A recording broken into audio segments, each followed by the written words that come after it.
Hello, Victoria. Do you prefer Victoria or Vic? Victoria, yeah.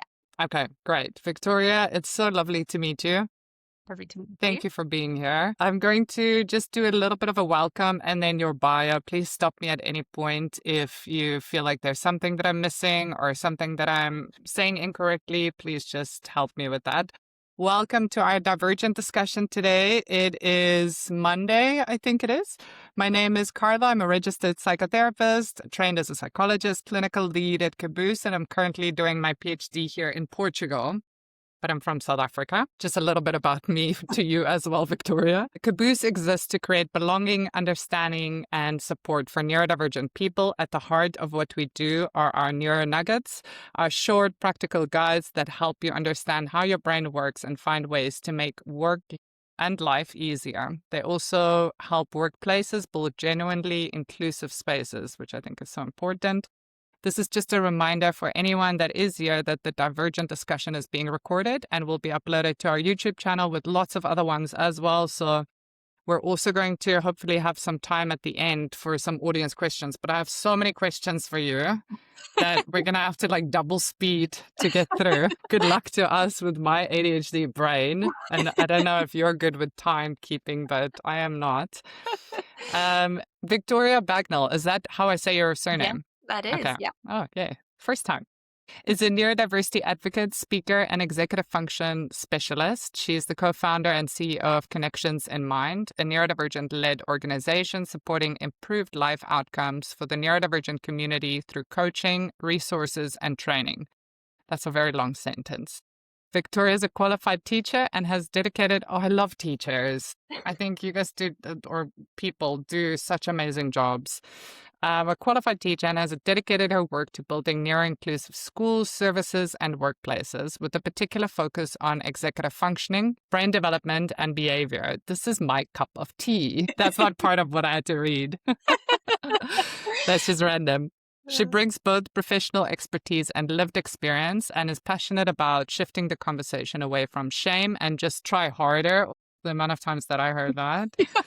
Towards practical tools, understanding, and belonging. Welcome, Victoria. So wonderful to be here, Carla. Thank you so much. And yeah, we're going to be in trouble because we've got two ADHD brains on the line today. I have ADHD traits and some ASD traits in there as well as my dyslexia, which I have a formal diagnosis in. So we're going to be neurospicy today. Yeah, exactly. I think that's actually the best for our audience too, is that lived experience of just oh, they get it. They actually understand. It's not just a professional saying what other people should be doing. I think I mean, personally, I learn a lot from my clients, more so than from clinicians. I've got to be honest.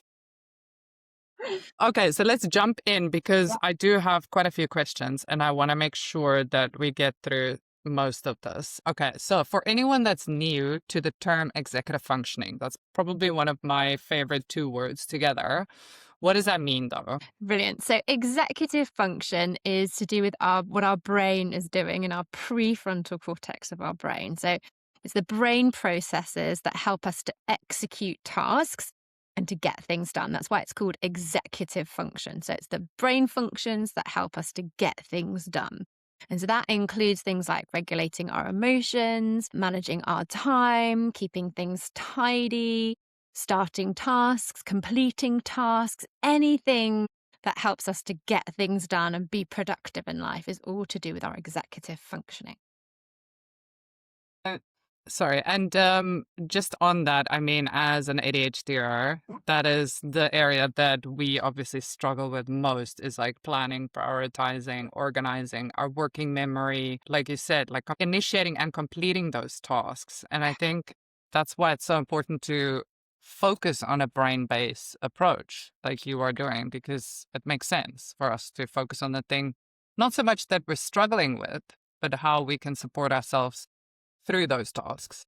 Absolutely, absolutely. And I think what's really great about executive function is it's transdiagnostic. So what you'll find is that people with different diagnoses tend to have similar profiles in terms of their executive functions, but it's Mm. much more able to reflect the individuality of that individual person than a label of ADHD or ASD or dyslexia or whatever it is. And so we find it super helpful when we're training managers and teachers and people who are not specialists in various different diagnoses and shouldn't be, I don't believe, but they can support people if they have an awareness of executive functioning and how we develop those skills as we Mm. go through our development, but also as we kind of overcome past trauma and looking at our well-being and how that affects our executive functioning too. So it's a great Mm. way of helping people to understand neurodiversity from one particular angle that helps us to develop more of an understanding and that compassionate understanding, which is really important.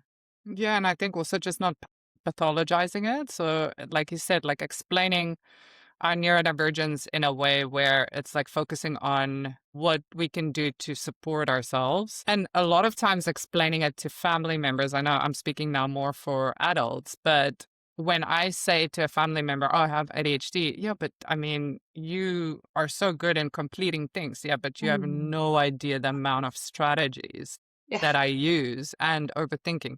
Anyways, I'm going to stick to the questions. What are some of the misunderstandings of executive dysfunction that you come across? So a lot of people think that executive function is just losing your car keys and like being a bit forgetful and struggling to start Mm. tasks. But it really is a lot more than that. And so you talked about the working memory piece, that's huge. Emotional regulation comes in. The one that I am fascinated by and have done loads of kind of deeper research on is the metacognition piece as well. Because in order to be metacognitive, in order to be able to self evaluate and be able to see the impact of our behavior on others and on our lives, we need to have metacognition.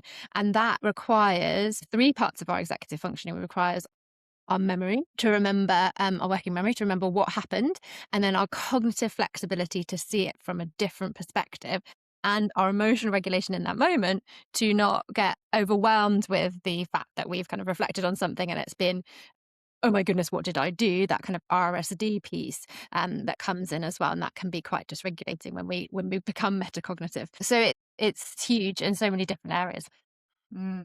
I really like the way that you explained it there because I think that when we do self development, I mean, I'm a therapist and a lot of people come to therapy because they want to, in their words, sometimes better themselves and get to know themselves better, but, and make changes.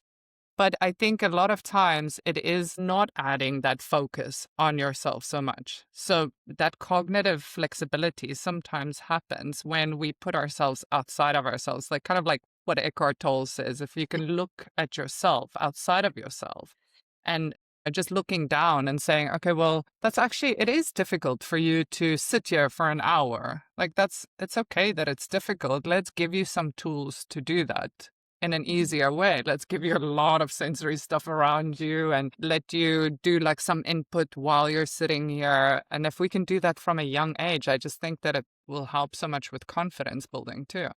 Oh, absolutely. And the Mm. earlier we start with this work, as we've seen in all of the academic literature, because executive functions, often lots of people haven't heard of it, but if you dive into the academic literature, it is everywhere. Like it is in all sorts of different, like neuroscience, neuropsychology, straight psychology, like it's everywhere and linked with so many different things. So yeah, so it's really, I think it's just having that understanding of executive functions being kind of the linchpin, which kind of connects everything that we do in terms of supporting people who have a neurodivergent profile. But again, like you said, it doesn't have to be deficit led. It's not like, okay, this person hasn't got these skills. It's like, well, actually, sometimes the fact that we don't have much response ambition can be really great if you're an Mm. entrepreneur, right? Because you've got Mm. to take loads of risks and other people would sit there, Mm. pondering a decision for weeks, whereas you make a decision on the spot and you go for an opportunity and that, make that win. Mm. Um, so it's very much just understanding these different profiles that people have, and that diversity is essential for flourishing human communities. Without that diversity, we just have that kind of singular way of looking at the Mm. world, and we don't make any progress. Yeah. If you look at other species too, like the diversity is so good, it's so good to look at differences. And I mean, with the impulsivity, I laugh there because I've done so many things just on a whim. Is that how you say it? The At a whim, yeah, whim? yep. At a whim. And those are some of the best decisions that I've ever made. Like sometimes not so great, but like I mean, I think it's great that we have those. Speaking about like some of the words that individuals use. So when someone says I'm just lazy, or I have no discipline, what do you want them to know instead? Or maybe how to reframe that instead? So we hear this so much. And when I have a lot of people, once I deliver a talk, people come up to me and said, I really enjoyed what you have to say, but I really am just lazy.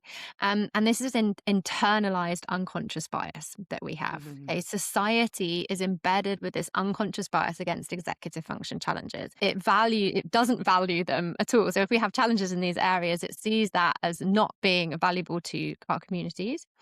Oh, I seem to have Oh lost my you, I think, but I'm going to God, carry what on has speaking because I'm sure you'll come back happened? in. And so it's actually shameful if we struggle with these things, and we should be ashamed of ourselves. And we do things like fining people when they have poor working memory because they've forgotten to pay their Dartford crossing charge or their congestion charge or their parking fees or whatever it is, because they've forgotten to do that. And we do create this, well, there is this unconscious bias woven through our societies. Hello, welcome back. So I just continue talking Okay. about this unconscious bias whilst we're Thank you. waiting for. Sorry. Yeah. I don't know what happened there. I think there was just a cut in electricity in Portugal. We just cut out. Did I lose you? Okay. So I lost you and then you continue talking, eh? So we I can did. just, I continue okay. talking. So we're just Thank you. talking about unconscious bias Yeah. and how it's kind of woven into everything we do in society, whether it's in schools, whether it's in kind of government systems. I was talking about like parking fines, that if you forget to renew your parking permit, then you can get a fine from the government. That's all kind of the way that we punish and we shame people for their executive function challenges. Mm, And so when we hear things like, I'm lazy or I'm just not disciplined enough, what we're hearing there is that internalized unconscious bias, because we are a product of our societies as well, that is coming out there. And instead, what we can do is we can reframe those unhelpful beliefs about ourselves into, I really struggle with task initiation. It's, I think, something that's hard for me, but I know it's a skill and I'm getting some sort of support to work on that with either a coach or with my manager or whatever it is, because I know that I need to improve my task initiation to further my career. And that doesn't mean that we're working towards having a neurotypical community where everyone thinks that, mm, everyone has really strong executive function skills across the board, because I've never met a human that has a perfect profile. But instead, that if those executive function challenges are getting in the way of our goals, of where we want to take ourselves in life, that we can see, okay, that's a skill I don't have. Just the same as maybe we need to learn French in order to get a job that we want to do, we would learn that skill. mm, Or if we needed to have advanced Excel in mm. order to do a particular role, we would learn how to do that. And we can learn how to task initiate in a way that suits our neurotype and the way that our brains work, not in a kind of blanket way. Yeah. Because I think it's really important that we appreciate that diversity and make sure that we help people to create strategies that work for their brain, because it definitely isn't a blanket approach. Yeah, I love that because I cannot cook and I'm 41, I think. I don't even know how old I am. I think I'm 41 years old, 84, whatever that is. Um, And I won't ever cook. I'm not going to be a chef ever. I don't want to be a Mhm. chef. But I do have a lady here in Portugal that's a good friend of mine that cooks for me and it's affordable. So I'm outsourcing things that I really dislike because I cannot shame myself anymore for not wanting to cook. And I mean, I say I cannot. Okay, I can probably cook, but it's not really edible. So I think it's things like that. Like if it's a goal of mine to cook, sure, then I can cook in a neurodivergent way. Like maybe I have it already cut for me because I don't like the texture. But if it's not a goal of mine, then we can try and outsource. If, obviously financially, if that's possible, this is very affordable. So it is. But we need to shame less for sure. That's one thing that I'm big on. Okay, I'm going to jump to the next one because we can talk for ages about the not shaming ourselves and others, which I think is so important. But what are the key components of executive functioning that shows up most in daily life. So like planning working memory, those things, emotional regulation. You spoke about it a bit in the beginning, but what are things that Mm. we as neurodivergent individuals come across most, do you think? So it's really interesting. So we have a questionnaire on our website, which I recommend people, if they want to find out their profile, they can go and find out their profile for free. So they just go to Nice. connectionsinmind.com, and it's on the homepage. It just says find out your executive function profile. So you can just click on there and fill it out for free. Nice. So we have over 40,000 responses to that. And what we've really noticed is that there is no one area that everybody struggles with, No. that it's really diverse and that they're spread really quite evenly across the different skill sets, which just shows you in a big population, as you would expect from a psychology perspective, that actually there isn't this idea of like the particular areas. I think there's marginal kind of, ones that are slightly more than others. I think planning and prioritization is one that comes up a lot. But I do think that's more a reflection of our education systems than it is of like any kind of neurotype or Mm. particular profile. I don't think we spend enough time working with young people in their formative years on how to plan and prioritize their workload. What does that look like? Because it's a Mm. huge skill. And it's the skill that when we have it, we reduce overwhelm because we know how to manage our workload, we know how to prioritize, we know how to advocate for ourselves. Like it's a huge, huge skill. So planning and prioritization is one that comes up a lot. But also one that's really interesting in terms of the literature is the working memory piece. Okay. So there's a lot of literature around working memory, probably because it was one of the executive functions that was kind of first identified and has been studied a lot. But what's really fascinating is there's a really strong link between our working memory and our estrogen levels. So if we menstruate, our estrogen levels impact our working memory at different times of the month. So when our estrogen levels are highest, we've got really strong or stronger working memory. And Mm. then when they falls away just before we just around when we ovulate, then we've got lower executive functioning, specifically our working memory. And that's also longitudinally as well. So if we're in the perimenopause, like myself, Mm. working memory is impaired. I don't know if I like that word, but anyway, we can see a decrease in working memory as we head towards menopause. So that's really fascinating Mm. too, the interplay between hormones and executive functioning. There's also a lot of research about testosterone, how that impacts that goal-directed behavior and things like that as well. But it's not a gender thing. So let's just be really clear that both genders have both hormones and in very differing amounts. Okay, so it's more like a Venn diagram than kind of a two polarized genders in terms of our hormonal profiles as well. Mm. So yeah, it's a fascinating area. It is a really interesting area. I'm doing my PhD specifically on ADHD woman. Mhm. And what I'm seeing is that there isn't well, there's literature on the medication that doesn't work during certain times of our cycle and our Mhm. period and so on. And it's not really well known. So Yeah. for me, somebody that has ADHD that is on medication, I now know why I am more ADHD and more scattered certain times of the month, and it's important. It's really good to go into research and looking at your specific profile and giving yourself a bit of slack when you're feeling like, why am I so scattered? It's probably a hormonal fluctuation, something else is happening. Like, it's gonna be okay. I think that's important. Exactly. It'll come back round again. But also, it's not just our hormones, it's also to do with how much we've slept and how Yeah, lonely we're everything. feeling Mm. and how much exercise we've done recently. And all those well-being pieces come into it too. So Mm. we often think about the best way of improving our executive functions is to tune into our body system and recognize the things that for us individually impact our executive functioning. But there's so much literature on the different things that impact that. And for a lot of ADHD people, it's around kind of getting out in nature is a really Mm. great way of improving our well-being. So spending time in nature, spending time outside, getting away from the desk Mm. actually improves our productivity in the long term. Mm. So that can be really beneficial too. But getting to know ourselves is such an important part of this work. Mm.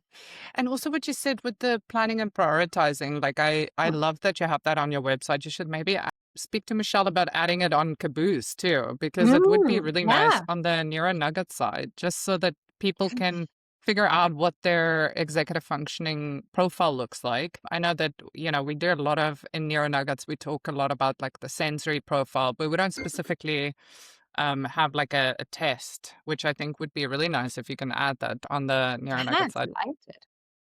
But I was thinking about this now because if somebody, let's say, for example, I'm sitting here and I've Hmm. planned now to be here with you for an hour. Like, Hmm. let's say I Hmm. know the housekeeping lady is going to ring the doorbell at some point.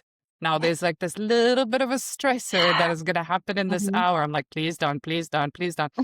And that's increasing my cortisol. My stress levels are definitely fluctuating now. Yeah. So that's when emotional dysregulation then happens. And Yeah. this is the thing, is what you're saying is like, if you can help yourself, like go out in nature a bit when you're feeling like the planning and prioritizing is a little bit all over, Yeah. then it will lead to a better emotional regulation or regulatory state, at least, which is so important. I love that.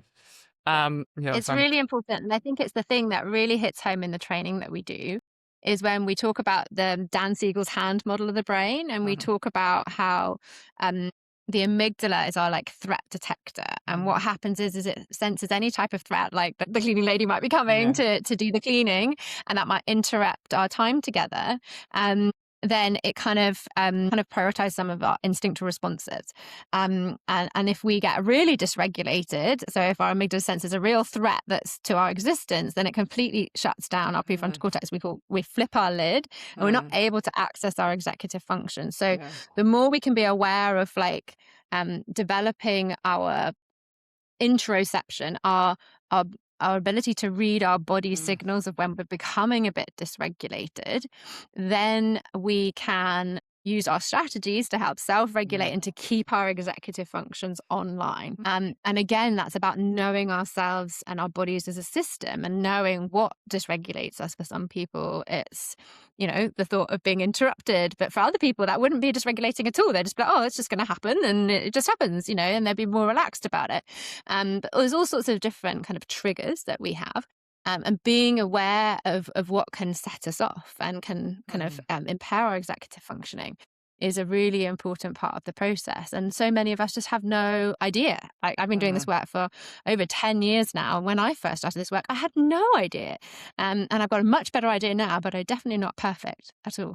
Still Yeah. working. I think like one of my questions here was like, how does executive functioning link with stress, safety, and regulation? And you Mhm. touched on that with like Dan Siegel's, but also Becky Bailey, the way that she was explaining the brain state model and just like how, our brain stem is our survival instinct, and then our amygdala is more our emotional state, and our prefrontal cortex is our executive state. And you can't just jump one to the other. You have to go through, like, you have to feel safe. You have to Mhm. feel loved or connected, and then only we can ignite our prefrontal cortex, where it's like, okay, what do I learn from this, or what can I do?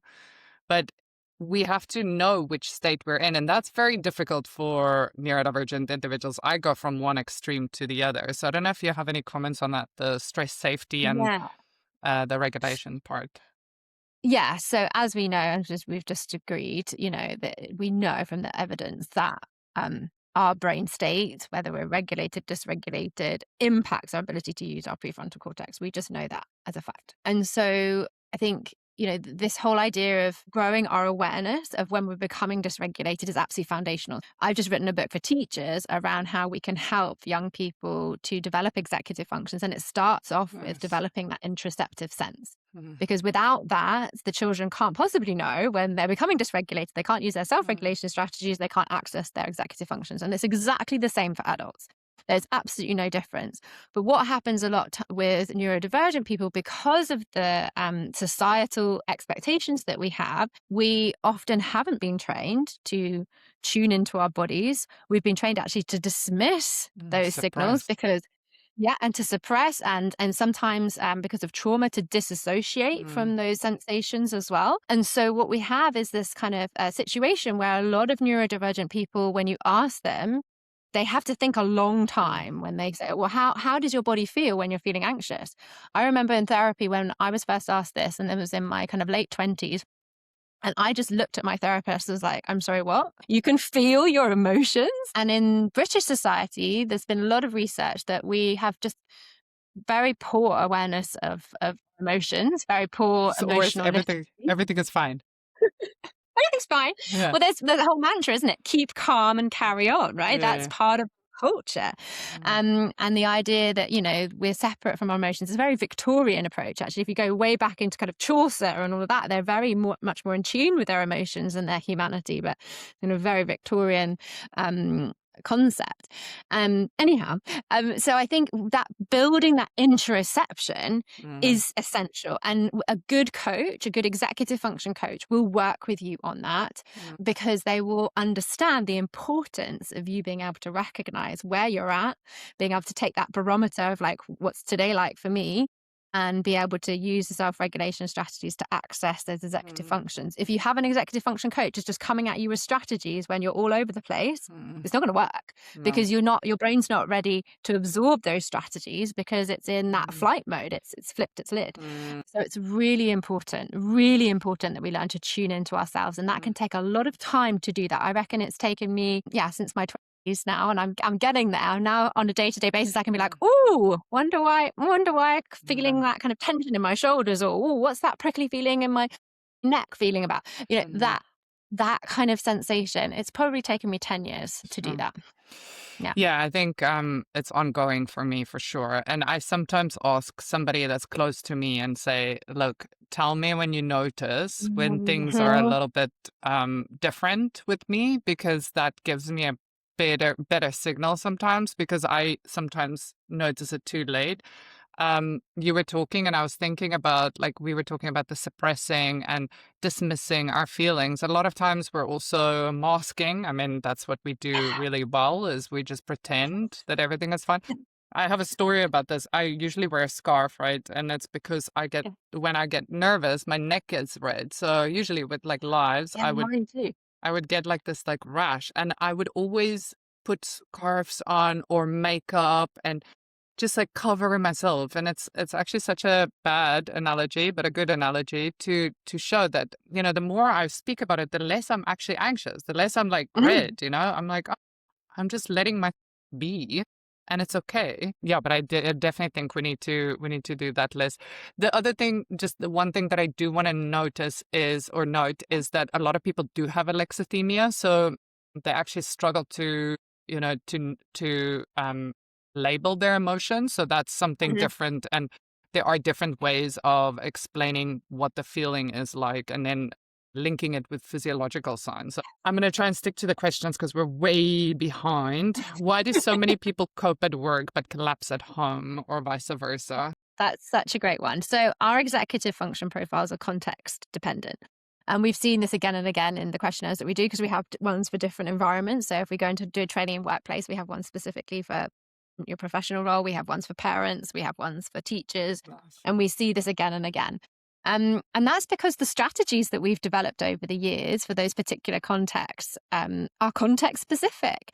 Mm. And if it's in our professional role, often we are able to dig into more of those strategies than perhaps when we're feeling a bit more psychologically safe in our home environment, where we can just let Mm. ourselves be ourselves a bit. And the need for those strategies to work for us isn't perhaps so like, it's not to do with our career, it's just to do with our relationships at home. So it doesn't feel so much pressure. So yes, they're absolutely context specific, but it's also due to strategies that we've learned and developed over the years.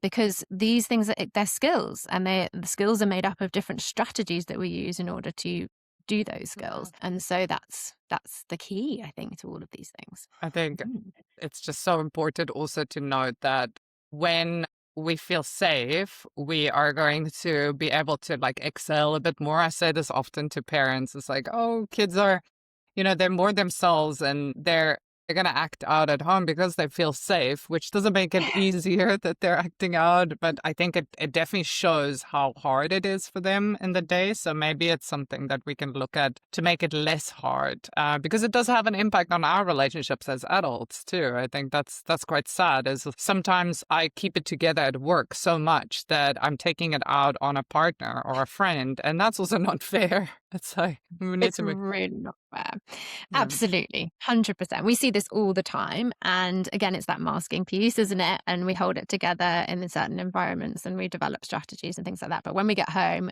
to where we feel safe, we let it all hang out. And and that can be really detrimental to our relationships with those people, and relies on them being that unconditional positive regard that they have for that love that they have for us. And so, that's what I work for every day, is a more neuro-inclusive where people can be their authentic selves at the workplace and in school, and that they're not having to change who they are to fit in at work, that the environment at work and at school changes to include them. And that's belonging. That's true belonging. Yeah, exactly. And then you can actually also have good relationships and you don't have to regulate at home so much. Okay. What about what executive functioning demands are invisible at home that people underestimate? Oh, executive function demands that are invisible at home. Well, I think at home, we don't have those kind of motivators like that we're earning money for our executive functioning, right? So it relies on our kind of internal intrinsic motivation rather than our external extrinsic motivation. And so that can make it even harder. And also, we're dealing with a lot more kind of emotional baggage at home, because tends to be just a more of an emotional space where we have our children and our partners, and we are emotional beings first and thinking beings second, and so then it can feel really difficult to access our executive functioning. Often we're more tired when we're at home too, like in the early mornings and late evenings, whereas the best part of our day, when we're most productive, we're in the office, or in school. So I think there's just so much that's invisible in that space. But I hope that answers some of the question. I think it's important to have like a bit of a space for you and your loved ones where there are no demands. I mean, ideally have like a low demand environment at home too, but just having a time, even if it's scheduled, like a time where it's just like anything goes, like a venting station or something where you're just like, okay, let's just get it out. That might be really nice to incorporate even in relationships. It's so great. And I think actually, when you have those discussions at a time where it's kind of pre-planned and it's kind of set aside, let's talk about what's feeling hard at the moment at home or whatever it is, then you're coming at it from a rational kind of prefrontal cortex engaged perspective. But if you allow it to get to the point where you have an explosion, you're not going to be coming at it from a rational perspective. The other person isn't going to come at it from a rational perspective, and then it gets all heightened and emotional. Whereas if you can just say, I mean, my husband and I both work at home, and at lunchtime, we have those discussions. They're like, what's feeling hard today? What's difficult? I just want to apologize for what I said yesterday. I really didn't mean that in that way it came out. And if you kind of get into this habits of doing those things before it explodes, then you can have those more rational discussions. Yeah. And I love that, that you're focusing so much on interception, because my big one is being hangry for sure. When I'm hungry, I get super angry. So I need to know when I need to have a snack. This is probably after the session. I need to have a snack. Okay, what about people pleasing? It's something that we do as neurodivergent individuals a lot. I think we've been trained to do it. But how does that impact our executive functioning? Well, it impacts so much, doesn't it? People pleasing. And I think it impacts, like, the key thing that I've seen is around burnout. So a lot of neurodivergent people are people pleasers because that's the way that they've kept themselves safe in the school environment and in kind of the work environment, by kind of proving their worth by just taking on everything that they can do, not everything that they have the capacity to do. So they take on too much, and then it becomes overwhelming. And I think it's really hard to say no, and we need our response inhibition in order to do that, which is one of our executive function skills. And the more that we take on, the more overwhelmed we feel, the more that impacts our executive functioning, the less able we are to plan and prioritize our time and to task initiate, and it just spirals and spirals and spirals. So I see this time and time again. Super capable people come into roles where they're doing amazing things and they're just like celebrated in their first few months of a role. So they're taking on everything and they're being super productive. And then that kind of chips away at their executive functioning over the longer term, to the extent that they then start that burnout spiral, because they could do it for a short amount of time, but prolonged periods of all of that overwhelm just completely depletes our executive functions over the long term. And then you have the situation where people have to take months off work to recover from burnout. So that's not what we want as employers either, right? We want someone to be sustainable in their work. So if we notice someone who seems to have superhuman capabilities, it's not. It's that often that they are taking on too much, and we need to structure our cultures in the workplace where it is not only just acceptable, but expected that people look after themselves and make time for themselves. It's so essential. It's so important. I had a conversation, Divergent Discussion yesterday about this. It's like when we see these humans and it's us that are overachieving and people are like, yes, this is great. She's going to work on a Friday night. I can send her messages. She's going to do this. She's going to do extra, blah, blah, blah. And we're happy to do it because we're getting that recognition. Sometimes it's not even like anything financial because it's not motivating to us. It's that sense of belonging. We're like, we're getting valued, but it's not really. It's really taking advantage of our sprints that we go into as neurodivergent individuals. We go into these sprint situations. It's not a marathon for us, though. And that's where the problem is. So then we burn out, but it's, like nobody saw that coming. So I think it's so important to have the culture where you're like, wait a minute, I'm going to pause and let this person they can't be working on a Friday. I should put a boundary in place here as a manager. I mean, Exactly. But recognizing that will improve their productivity. Exactly, Okay, for the long run. Counterintuitive almost, because you think, oh, actually, if I message them on a Friday night, they're going to get that work done. But actually, if you just step back and say, no, I'm not going to. I'm going to be bounded. I'm going to let them have their weekend to rest and restore.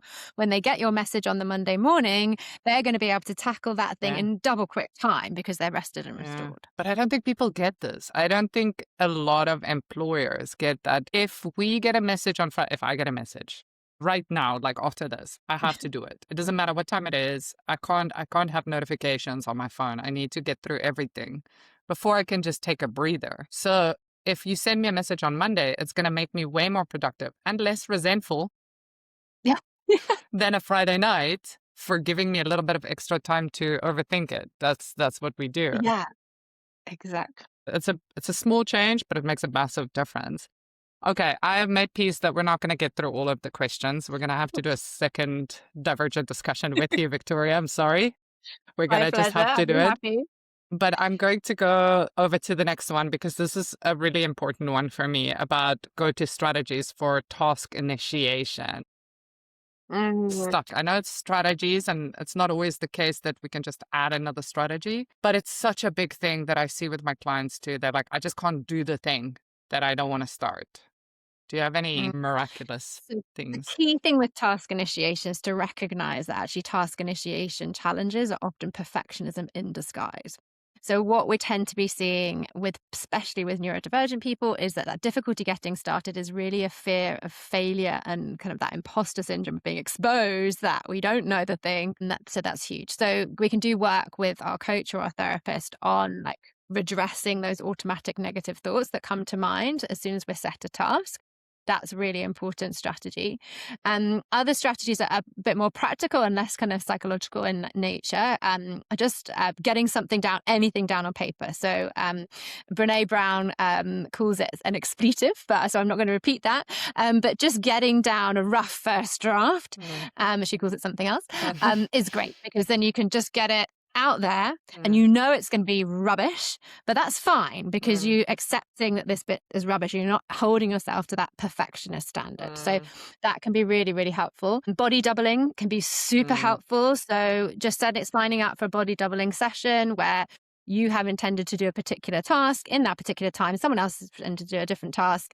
And you're just online together. You're not even talking. You're just online together, or you're in a cafe together, or whatever it is, to support each other. So that can be super effective as well. And then I feel like the final one with the task initiation that I find works really well is just like breaking that first step down into tiny little pieces. So often like the whole big thing can feel like overwhelming, but actually the first bit of writing the first sentence, or maybe you want to start with the last sentence, like how you're going to conclude it. So that just helps you kind of frame what you're going to say. Just that first little step of doing something. So whether it's the first sentence, the last sentence, an overview of what you're going to try and say, or whatever it is, or whatever you're going to try and do, just saying, breaking that first step down is something that feels much more achievable, can take away that kind of overwhelm around the Yeah. task. I'm just gonna switch off the heater. Hold on 1 second. It's getting warm now. I really love body doubling sessions. I actually do it with my dog. I don't know if you can see him Oh, there. So fantastic. he's my little body double. So when I don't want to do the cleaning or whatever it is, I will ask him to sit with me in the room, and then we'll do it together. And that does make a difference to have like a little body there. The other thing is the accountability. So I quit smoking 3 years ago, almost 3 years ago Love that. now, and I smoked since I was 14. It really helped with my anxiety. I know it's not great, Mm, but I didn't know that I had a ADHD then. I didn't know why I didn't fit in and why things were so hard. mm, So smoking did help me. But now I have other strategies. But the thing that helped me quit was I told everyone I'm going to quit. And I was kind of yes. like, I kind of used my neurodivergent sense of guilt to my advantage because I was like, I can't lie to people. Now I told everyone I'm quitting. So it, Yeah. it, it really did help. So I think like saying it out loud, saying like, I'm just going to write this down. If you don't have PDA, like I have PDA too. So if you have Yeah. that persistent drive for autonomy, you don't want to tell yourself what to do because then you'll do the opposite. But Yeah. because I said it to somebody else, I was like, no, I told this person I'm not a smoker. Yeah. And now I need to not smoke when we go out. And it actually did keep me quite accountable. So I think those are great strategies. I think the other thing that I wanted to mention there was the task initiation. Was if you lean into your neurodivergent characteristics. So the other thing that I was also going to say about the smoking was I went out and I bought the coolest fidgets, like the most Mhm. shiniest things. I bought like sugar-free sweets, like a lot. I put everything in a box and I was like, "Ooh, this is nice. Like this is so exciting." And it was more exciting than the smoking. So I really went Mm. into like my novelty seeking and my things that I liked that was shiny. So I think if we kind of like lean into that, so make it, if you do this thing, you can like highlight the entire page or something. Just make it kind of exciting. That's quite cool. Exactly. Okay, so let's do a few more. And if we have any questions from the audience, then I would love to read those. But how can someone build a system that doesn't rely on motivation? I just spoke about motivation, but how do you do it like internally? Do you have any ideas there? Oh, yeah. So it is tricky. So what we talk about at Connections in Mind is that what we want to do is we want to internalize our executive function strategies as habits. So once they become habits, then we don't need the motivation. It's just like our brain is just automatically doing them. Now that's really hard especially if we've got an ADHD type neurotype, because it's really hard for us to keep going at the strategy until it becomes embedded in our brains as like an automatic habit. So that's why, again, coaching can be so beneficial, because we've got that accountability partner in our coach and they can keep us motivated and keep us going towards embedding something in our brains. Now, it takes, in terms of the kind of neuroscience of habit formation, and if anyone wants to read more on habits, Atomic Habits by James Clear is amazing on how we form habits. And he talks about like it being a vote for the person we want to become every day, just a small thing that we do that builds up that habit. And the neuroscience is really clear. So it takes, on average, around 66 iterations of a strategy or a task before it becomes embedded in the brain as a habit. So we need to do something 66 times. So that if we're doing it daily, that's at least 2 months. If we're doing it weekly, that's over a year. So we need to keep going for a long time on these things before it's going to become automatic. And we can also habit stack, which is really cool. So if we've already got a habit that's established, like brushing our teeth or taking our medication or whatever it is that we do on a regular basis, we can stack our new habit on top of that and attach the two together. We're much more likely to keep doing it for those 60 iterations if connecting it with another habit as well. So that's what that's what we found works brilliantly, because it just becomes part of what you do every day. And those habits really stick if we can keep motivated over the longer term to do them. Yeah.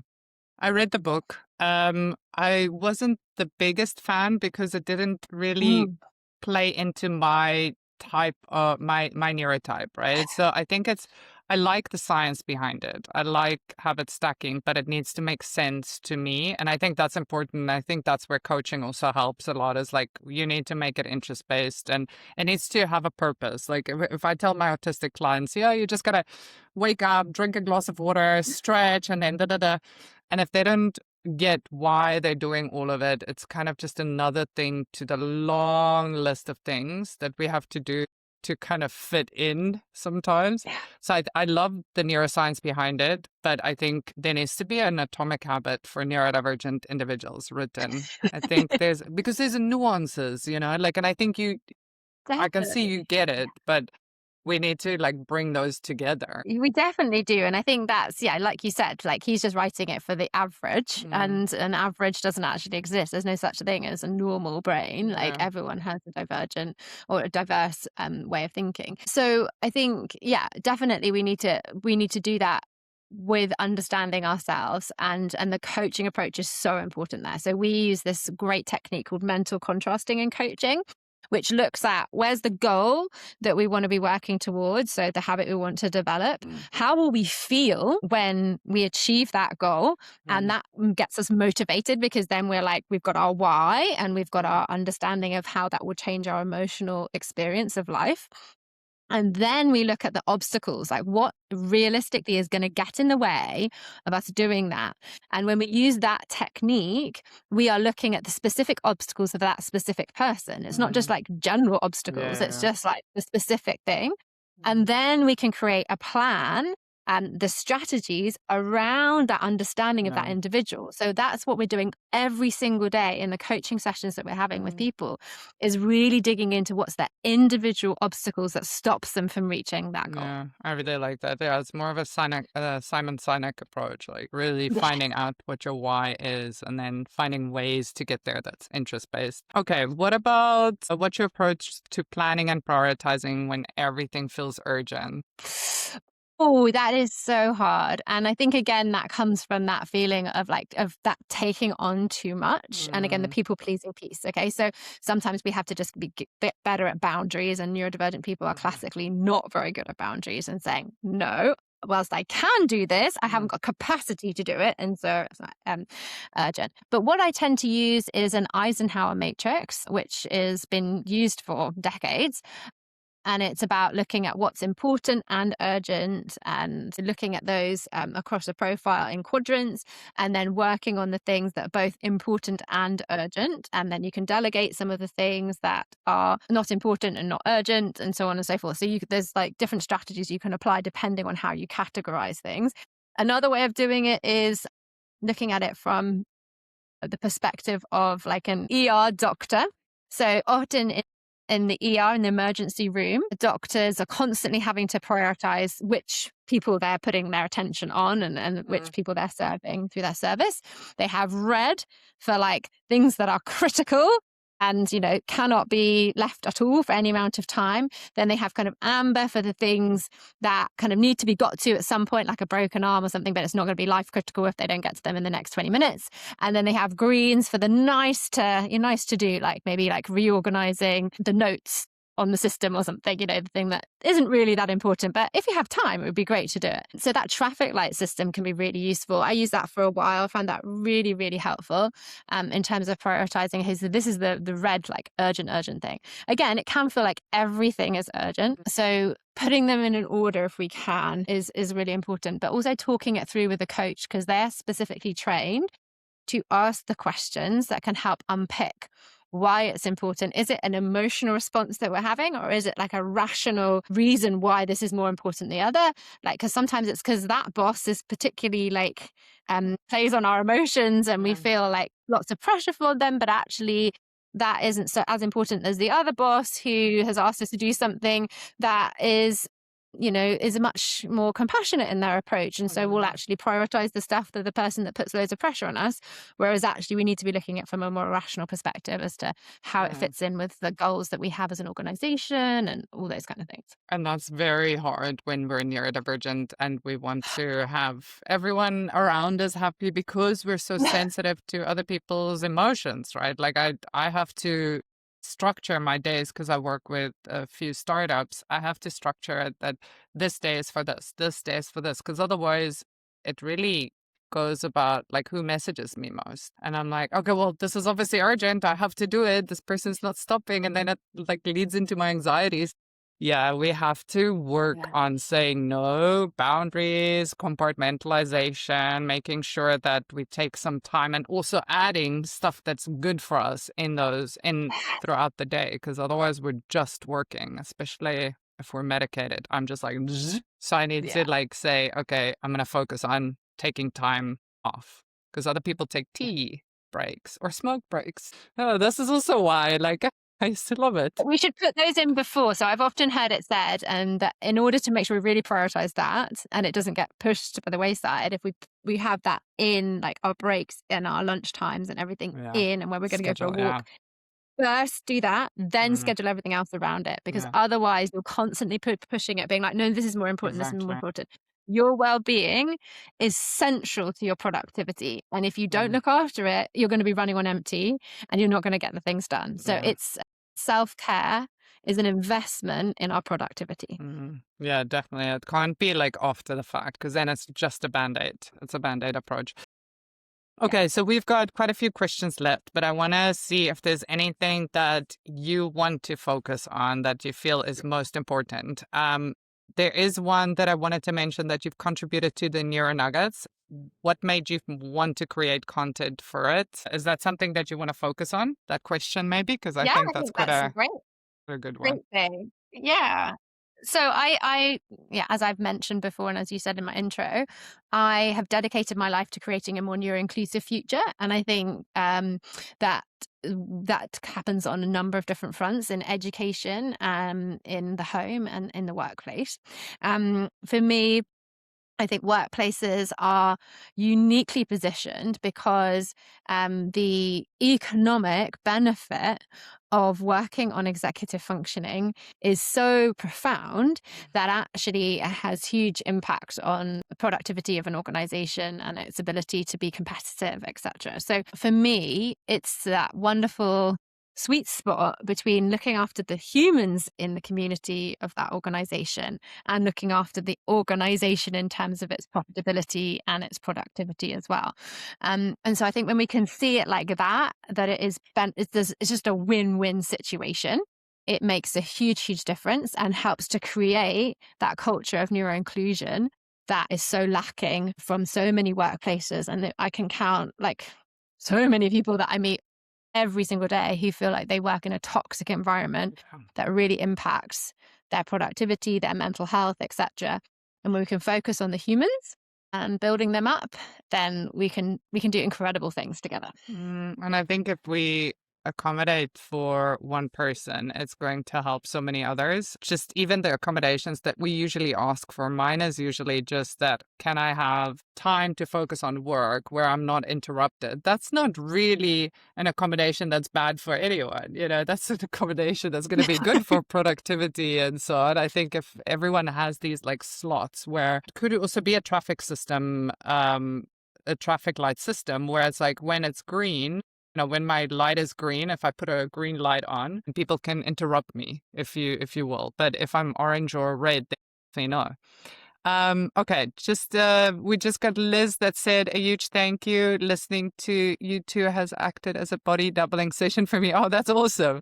Allowing me to get some admin work done and make lunch. That's awesome. That's so great. I wish it does that for me. I wish I could make lunch. 2 tasks that maybe otherwise have been ignored today. Plus, I've been reminded of the importance of looking after myself and being aware of my own limitations and strategies to avoid burnout. Awesome, Liz. If that's the one thing that we did today, then our job here is done. That's amazing.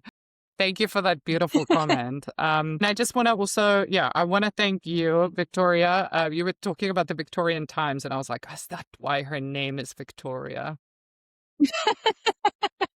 I want to thank you for the things that you've shared here. I mean, it's amazing. I think we definitely need to get you back here for more questions, because we have some more, and maybe I can send those through and you can do a few more neuro nuggets for us, and then you can add them into to the episodes. That would be amazing. This is just a reminder to our audience that we have a range of divergent discussions coming up. You can find all the details on the Caboose app, as well as our newly launched Neuro Nuggets, which are short, practical guides that help you understand how your brain works and find ways to make work life easier. They're also for workplace to help create more inclusive spaces created by neurodivergent individuals with lived experience. Kate, and also just Victoria, you've got a few on there, so it would be amazing to check them out.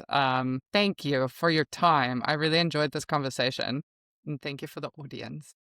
Me too. It's been wonderful to connect with you. And it's always just such a pleasure to connect with people who see the world in the same way and are striving for change, because there's so many of us out there. And the more of us that work together, the more the change is likely to come about. So it's fabulous. Yeah, and the change is good. I mean, evolution is good. Like, we don't want to be stuck in the past.